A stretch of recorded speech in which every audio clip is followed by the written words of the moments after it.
పడ్డోడికే తెలుస్తుంది దాని బాధ ఎట్లుంటదని ఊరికే అనలేదు. నేనైతే ఈ ప్రాబ్లం చాలా సార్లు ఫేస్ చేసిన. బియ్యంలో పురుగులు చూస్తే కొన్నిసార్లు అయితే అన్నమే తినబుద్ధి అవ్వదు, పిల్లలకైతే అసలే పెట్టబుద్ధి కాదు. ఈ ప్రాబ్లం నుండి ఎలా బయటపడాలో అనుకున్నప్పుడు ఒక ఐడియా అయితే వచ్చింది. ఈ ఐడియాని ఎప్పటి నుండో యూజ్ చేస్తున్నా, ఈ మీతో షేర్ చేద్దాం అనుకుని వీడియో అయితే తీయడం జరిగింది. 1 స్పూన్ పసుపు, 10 లవంగాలు, 5 మిరియాలు, 1 స్పూన్ షుగర్ వేస్తే చీమలు వస్తాయని అనుకోకండి, ఏమి రావు, ఎందుకంటే లవంగాలు ఉన్నాయి కాబట్టి. దాని స్మెల్ తోటే బియ్యంలో అయితే పురుగులు పడవు, నీట్గా ఉంటాయి.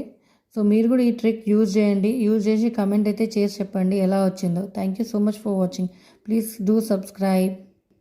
పడ్డోడికే తెలుస్తుంది దాని బాధ ఎట్లుంటదని ఊరికే అనలేదు. నేనైతే ఈ ప్రాబ్లం చాలా సార్లు ఫేస్ చేసిన. బియ్యంలో పురుగులు చూస్తే కొన్నిసార్లు అయితే అన్నమే తినబుద్ధి అవ్వదు, పిల్లలకైతే అసలే పెట్టబుద్ధి కాదు. ఈ ప్రాబ్లం నుండి ఎలా బయటపడాలో అనుకున్నప్పుడు ఒక ఐడియా అయితే వచ్చింది. ఈ ఐడియాని ఎప్పటి నుండో యూజ్ చేస్తున్నా, ఈ మీతో షేర్ చేద్దాం అనుకుని వీడియో అయితే తీయడం జరిగింది. 1 స్పూన్ పసుపు, 10 లవంగాలు, 5 మిరియాలు, 1 స్పూన్ షుగర్ వేస్తే చీమలు వస్తాయని అనుకోకండి, ఏమి రావు, ఎందుకంటే లవంగాలు ఉన్నాయి కాబట్టి. దాని స్మెల్ తోటే బియ్యంలో అయితే పురుగులు పడవు, నీట్గా ఉంటాయి.